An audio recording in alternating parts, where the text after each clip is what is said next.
नमस्कार। राष्ट्रभोज से मैं पवन केसवानी। हमारे देश की राजनीति की पाठशाला में भला कौन चुनाव नहीं लड़ना चाहेगा। चुनाव में जीतना अंतिम लक्ष्य नहीं होता, लेकिन इसे ही लक्ष्य बनाकर राजनीति की जाती है।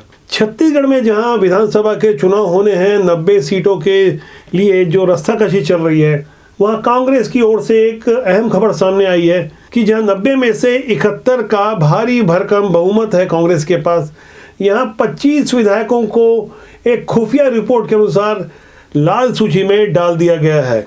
71 में से 25 को यदि हटा दिया जाए तो संख्या होती है 46 और छत्तीसगढ़ की विधानसभा में 46 ही बहुमत का आंकड़ा है। अब इस 46 के आगे जिन 25 नए चेहरों को टिकट दी जाने की तैयारी चल रही है, उस पर मंथन चिंतन चल रहा है।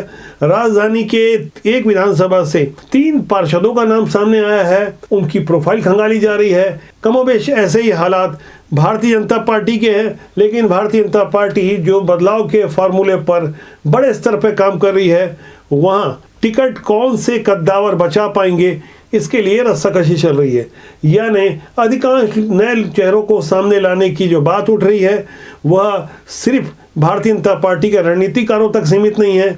जब भी हम भारतीय जनता पार्टी या छत्तीसगढ़ की राजनीति संबंधित किसी विश्लेषण को आगे प्रस्तुत करते हैं, आपने देखा होगा कमेंट सेक्शन में ढेर सारे लोगों के कमेंट्स आते हैं कि नए चेहरों को यदि मौका नहीं मिलेगा तो भारतीय जनता पार्टी का 2023 में आना मुश्किल होगा। वैसे सामान्य रूप से राजनीति की जो जानकारी छत्तीसगढ़ में लोग रखते हैं, उन्हें पता है कि अभी इस वक्त जब जनवरी का महीना है, यदि आज चुनाव हो जाए तो हालात क्या होंगे। भारतीय जनता पार्टी भी अच्छी तरह से जानती है कि जितनी बड़ी प्रोफाइल मौजूदा सीएम की तैयार हो चुकी है, जिस तरह से कांग्रेस के पास एक बड़ा चेहरा है, भारतीय जनता पार्टी के पास भले से चेहरा नहीं है, लेकिन उसकी काट माइक्रो मैनेजमेंट से ढूंढी जा रही है कि किस तरह से भारतीय जनता पार्टी अपने समान विचार वाले अनुषंगिक संगठनों की मदद से किस तरह से सत्ता में वापसी करे। शायद यही कारण रहा होगा कि सीएम भूपेश बघेल ने अभी एक जो बयान दिया है, उसमें भारतीय जनता पार्टी के साथ आरएसएस पर उन्होंने कि हमला किया है। दरअसल कांग्रेस के रणनीतिकार ये बात अच्छी तरह से जानते हैं, भारतीय जनता पार्टी की वैतरणी बिना संघ की मदद के 2023 के विधानसभा चुनाव में पार हो पाना मुश्किल है। फिलहाल अब सीएम भूपेश बघेल का ये ताजा बयान सुनिए। इनके पास कुछ है ही नहीं, धर्मांतरण, सांप्रदायिकता, दंगा फैलाना। भारतीय जनता युवा मोर्चा की रैली में देखो किस प्रकार से पुलिस वालों से मारपीट कर रहे थे, और अभी नारायणपुर में घटना घटी, सब भारतीय जनता पार्टी के नेता आरएसएस के लोग थे जो जेल में। तो ये लोग दंगा फैलाने का काम कर रहे हैं और ये इसी में मास्टरी है इनकी।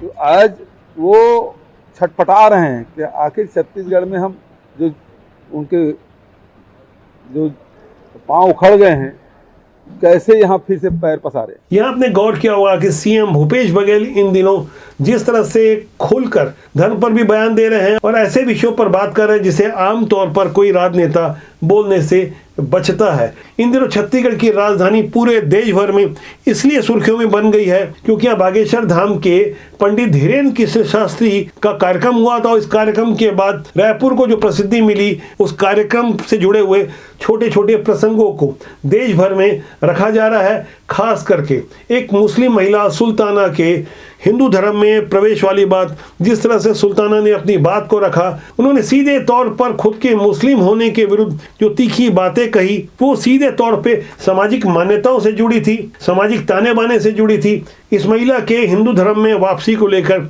सीएम भूपेश बघेल ने भी अपनी बात कही। फिलहाल आप सुल्ताना की बातों को एक बार फिर से सुनिए, उसके बाद सीएम भूपेश बघेल की भावनाओं को समझने की कोशिश करें।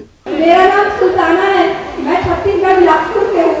मेरे पिता का नाम अमीर खान है, मेरे 3 भाई हैं, मेरी माता का नाम सरवारी बेगम है।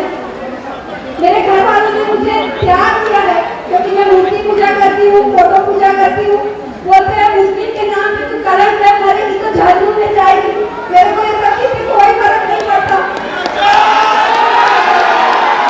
आप हिंदू धर्म में क्यों आना चाहती हैं?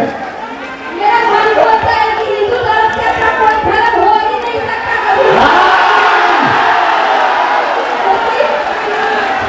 क्योंकि एक धर्म एक सभ्यता वाला धर्म है, संस्कार वाला धर्म, इसमें भाई बहनों में शादियां नहीं होती। औरतों की जिंदगी बर्बाद नहीं होती तलाक तलाक तलाक बोल के।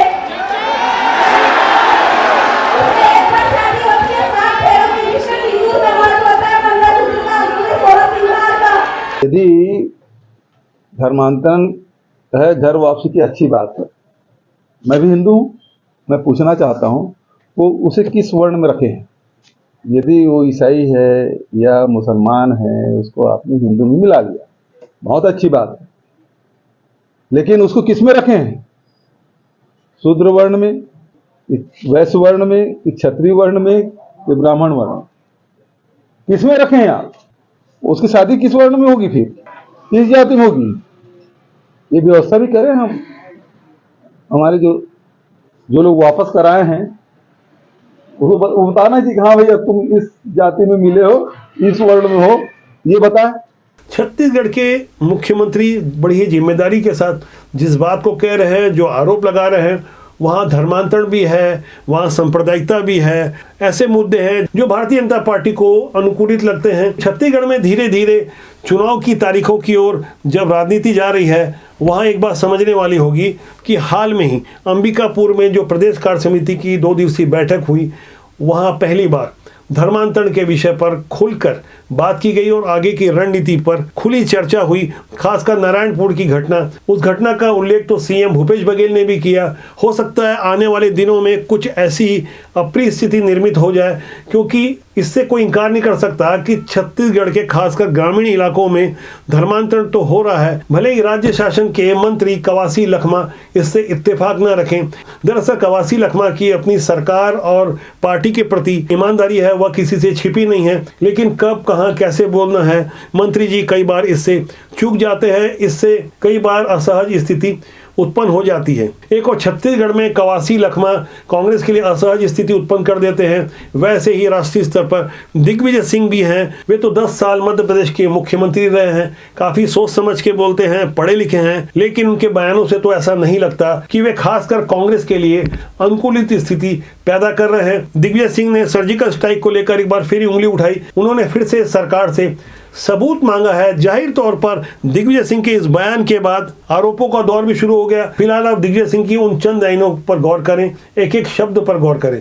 सर्जिकल स्ट्राइक की बात करते हैं कि हमने इतने लोग मार गिराए, लेकिन प्रमाण कुछ नहीं, केवल झूठ का पुलंदा से ये राज कर रहे हैं। ऐसे बयानों के बाद जाहिर तौर पर जैसा स्वाभाविक था, सोशल मीडिया में दिग्विजय सिंह और कांग्रेस के विरुद्ध तीखे हमले होने शुरू हो गए। हालांकि ये पहला मौका नहीं है कि जो दिग्विजय सिंह ऐसा बयान जानबूझकर नहीं दे रहे होंगे। उन्होंने अंतर्राष्ट्रीय आतंकी हाफिज सईद के बारे में जो कुछ कहा था, चंद सेकंड में आप उस पर गौर करें, उसके बाद मैं कुछ और बयानों पर आऊंगा। हाफिज सईद साहब, हाफिज सईद साहब, हाफिज सईद साहब, जहां तक सवाल उनका है वो तो साफ है। बचपन में एक दोहा पढ़ा था, बचन समारे बोलिए, बचन के हाथ ना पाओ, एक बचन औषध करे, एक बचन करे घाव। लगता है हमारे देश के नेताओं को ये दोहा याद नहीं है, या ये जानबूझकर ऐसी स्थिति निर्मित करते हैं कि उन्हें सुर्खियां मिलती रहे। भले ही देश की अधिकांश जनभावना कहीं और जुड़ी हो, खुद को बुद्धिजीवी साबित करने के लिए हमारे देश के नेता कई बार ऐसी बातें बोल जाते हैं, इसके बाद वे आम लोगों के निशाने पर आ जाते हैं। जैसे सर्जिकल स्ट्राइक के बारे में प्रश्न खड़ा कर जाहिर तौर पर अब लोग पूछेंगे कि आपको भारत की सेना के शौर्य और पराक्रम पर यकीन नहीं है। आखिर क्या कारण है कि भारत की सेना का मनोबल इस तरह से तोड़ा जा रहा है? पाकिस्तान भी तो ऐसी ही भाषा बोलता है। तमाम तरह की ऐसी तीखी बातें जो कि सोशल मीडिया में कही जा रही है, इसके लिए कोई और नहीं, वो नेता जवाबदार हैं जो ऐसे बयान जानबूझ कर देते हैं। कई बार ऐसे भी लगता है कि इन नेताओं को मौजूदा दौर में राजनीति करने का अनुभव नहीं है, जहाँ इंटरनेट का युग है, सोशल मीडिया का दौर है, और भारत वो देश है जो विश्व में सबसे युवा कहलाता है, जहां 70% से ज्यादा आबादी 35 साल से नीचे की है। यहाँ क्रिया की फौरन प्रतिक्रिया भी आती है। अब लोग सीधे सवाल करते हैं और उत्तर न मिलने पर तुरंत फैसला भी सुना देते हैं। यही कारण है कि जिस वक्त बागेश्वर धाम के पंडित धीरेन्द्र कृष्ण शास्त्री से भारतीय जनता पार्टी को फायदा मिलता नजर आ रहा है, वहीं कांग्रेस भी इस मुद्दे पर जहां पहले संभल कर बयान देती रही, लेकिन अब धर्मांतरण की जब एंट्री हो गई और हिंदू राष्ट्र का विषय आ गया, तो जाहिर तौर पर भारतीय जनता पार्टी सीधे तौर पे तो नहीं, लेकिन संभल कर यहां से कैसे फायदा ले सकती है, इस पर इनके रणनीतिकार काम कर रहे हैं। जबकि राज्य में कांग्रेस की सरकार के द्वारा राम वनगमन पथ पर प्रभु श्री राम की भव्य प्रतिमा स्थापित करने और प्रतिमा स्थल को एक पर्यटन की तीर्थ के रूप में स्थापित करने की कवायद में लगी है। यहाँ बार बार सरकार की ओर से स्पष्ट किया जाता है कि प्रभु श्री राम का ननिहाल है छत्तीसगढ़। यह पूर्ववर्ती भाजपा की सरकार ने कोई काम नहीं किया। जब भाजपा के पुराने नेताओं से ऐसे अप्रिय लगने वाले प्रश्न पूछे जाते हैं तो भाजपा की ओर से पलटवार आता है कि आपने तो प्रभु श्री राम के अस्तित्व को ही चुनौती दी थी। सुप्रीम कोर्ट में हलफनामा प्रस्तुत किया गया था। राम सेतु के होने से आपने इनकार किया था। नेताओं के ऐसे वार पलटवार के बीच हमें समझना होगा कौन सही है कौन गलत है।